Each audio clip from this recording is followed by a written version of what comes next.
The United States faces a critical national security crisis. Official estimates report 15 million undocumented immigrants within U.S. borders, though credible analyses suggest the actual figure is many times higher.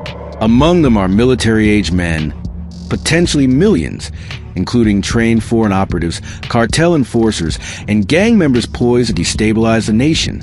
These threats, fueled by permissive border policies and systemic vulnerabilities, demand a robust response. The U.S. military, with 2.1 million personnel, is undermined by outdated recruitment practices targeting inexperienced teenagers and ideological shifts prioritizing inclusivity over combat readiness. A strategic solution lies in selectively harnessing the nation's 2 million prisoners. Not all, but the strongest, most capable male inmates, excluding women and the physically unfit. These hardened men, currently a fiscal burden, possess the raw aggression and resilience needed to form a specialized military force. This force would primarily conduct high-intensity ground combat operations, including urban and other ground engagements, based in America and focused primarily in this hemisphere or near U.S. borders, while serving as a vital resource to support domestic law enforcement in specific scenarios and potentially reinforcing border security, allowing local, state, county, and federal agencies to focus on internal security challenges.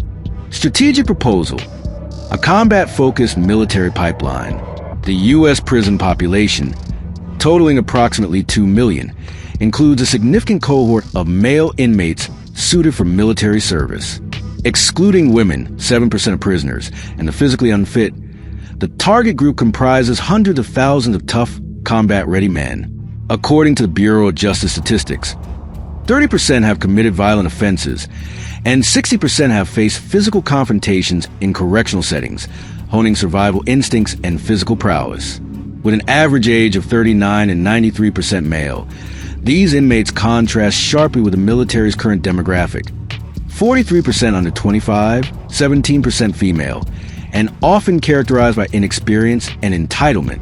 This initiative would establish a distinct military division of ground combat specialists, or grunts, drawn from the select prisoner pool. Unlike the military's reliance on young recruits, who require extensive psychological conditioning, these men need minimal preparation due to their pre-existing toughness and aggression.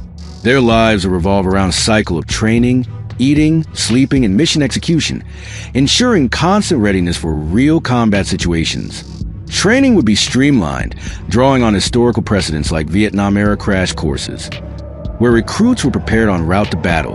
A 6-week curriculum, emphasizing weapons proficiency, physical endurance, and advanced ground tactics, including urban combat, would prepare them for high-intensity operations.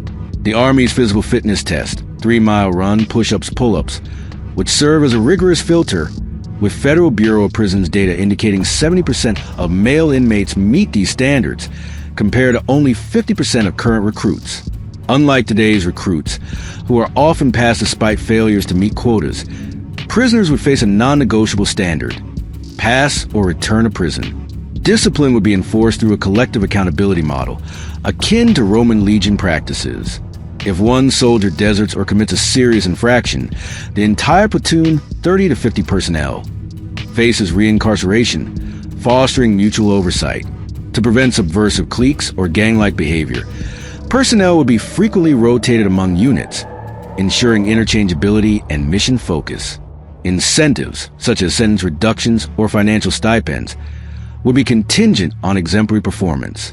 These units would operate independently from the regular military, with dedicated facilities and command structures in the U.S., avoiding integration with younger recruits.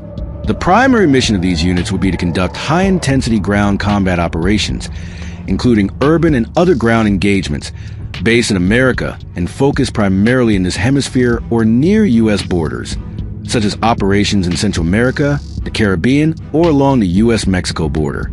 While they may deploy overseas for specific missions, their core focus is on combat-intensive operations close at home, addressing threats like cartel strongholds or regional insurgencies.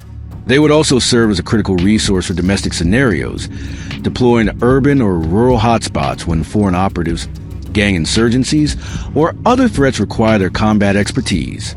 While these units could be tasked with supplementary roles in border security, such as supporting efforts against cartel activities, their primary role is not static defense but active engagement in high-stakes ground combat, either in the region or within the U.S. when necessary. This approach allows cities, state, county, and federal agencies to maintain focus on routine internal security, with the prisoner units serving as a force multiplier for specific scenarios. Rationale: the current military's deficiencies. The U.S. military is ill-equipped for modern warfare. Department of Defense data reveals a 25% obesity rate among active duty personnel and a suicide rate of 17 per 100,000, signaling systemic issues in readiness and morale. Recruitment practices prioritize numbers over quality, with an 85% graduation rate from basic training despite declining physical fitness standards. Policies emphasizing diversity and mental health have lowered operational standards, with certain groups passing physical assessments at reduced rates yet advancing to meet quotas.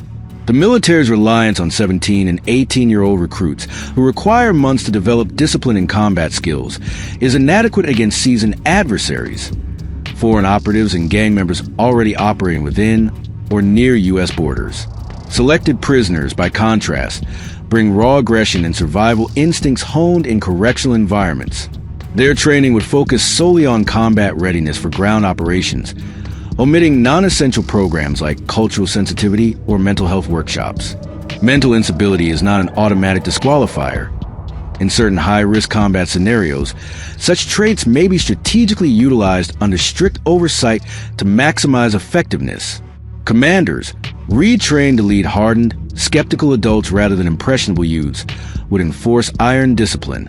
Non-compliance results in immediate reincarceration, bypassing the costly remediation afforded to traditional recruits. The threat environment, a multifaceted crisis. The immigration crisis is immense. Official U.S. Customs and Border Protection figures report 2.5 million apprehensions at the southern border in 2023, though the true number of undetected entries is many times higher. The Federation for American Immigration Reform estimates 15 million undocumented individuals reside in the U.S., with credible analyses suggesting a significantly larger figure, more like 50 million. Within this population are operatives from hostile entities, cartel enforcers, suspected Chinese paramilitary and Middle Eastern actors, alongside organized criminal groups like MS-13 and Tren de Aragua, which collectively boast tens of thousands of members. A 2024 Border Patrol report identified 700 special interest aliens from adversarial nations, though the actual number is likely far greater. Local, state, and federal law enforcement are strained by the scale of these internal and regional threats. The prisoner military units would alleviate this burden by prioritizing high-intensity ground combat in the Western Hemisphere, such as dismantling cartel networks in Mexico or countering insurgencies in Central America and within the U.S. when needed.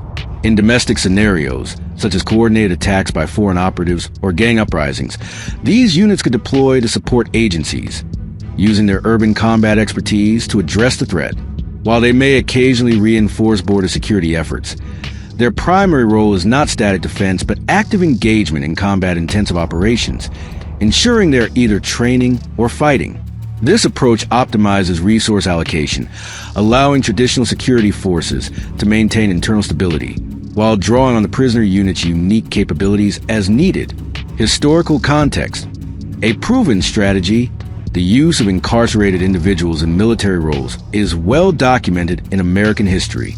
During the Revolutionary War, irregular units of societal outcasts disrupted British operations. The Civil War saw prisoners enlisted, with units like the Union's 1st Maine Heavy Artillery demonstrating tenacity. World War II employed select convicts in high-risk assignments, and during the Vietnam War, judicial systems offered offenders military service as an alternative to incarceration. These recruits, typically mature men, required minimal preparation compared to younger counterparts, excelling in ground combat roles. The current military's focus on adolescent recruits diverges from this model, necessitating a return to a proven strategy tailored to modern combat demands. Implementation. A disciplined, cost-effective force. Operational logistics are feasible. Armament would be tightly controlled, with weapons issued only during active deployment, upon exiting armored vehicles, parachuting into combat zones, or entering operational theaters. Commanders retrained to manage high-risk personnel would determine armament protocols, mitigating potential misuse. Unlike traditional units, where misconduct may trigger extensive remediation, prisoner units would operate under a zero-tolerance policy. Infractions result in immediate reincarceration. The initiative is financially viable within the military's 2024 budget of $816 billion. Funds can be reallocated by eliminating inefficient expenditures, such as redundant installations or non-combat training programs, and reducing the annual recruitment of 160,000 personnel, many of whom are ill-suited for service. Training an estimated 200,000 select prisoners, a fraction of the male prison population, would yield a force capable of dominating ground combat in the hemisphere, supporting domestic operations, and occasionally reinforcing border efforts. Attrition is a non-issue. Non-compliant prisoners return to incarceration, unlike traditional recruits who require costly counseling and retention efforts. The rigorous schedule, training, eating, sleeping, or fighting, ensures no idle time for plotting or misconduct. Public and strategic considerations. Public apprehension about arming former inmates is expected, yet the military's current reputation, perceived as weakened by ideological priorities, already erodes confidence. A successful prisoner-to-military pipeline, demonstrated through decisive victories in regional combat or rapid domestic response, would restore trust. Commanders must adapt, developing leadership strategies that command respect from pragmatic, battle-hardened personnel. Programs emphasizing mental health and diversity, while well-intentioned, have proven detrimental to readiness and must be re-evaluated to prioritize operational efficacy. Conclusion: the United States faces a complex security landscape, with official estimates of 15 million undocumented immigrants likely understating a crisis that is many times larger. Embedded within this population are adversaries threatening national and regional stability. By selectively transforming the nation's strongest, most capable male prisoners into a disciplined military force, the U.S. can address these challenges effectively. Deployed primarily for high-intensity ground combat operations, including urban and other ground engagements in the Western Hemisphere or within the U.S., and as a critical resource for domestic support, these units could also provide supplementary border security when needed.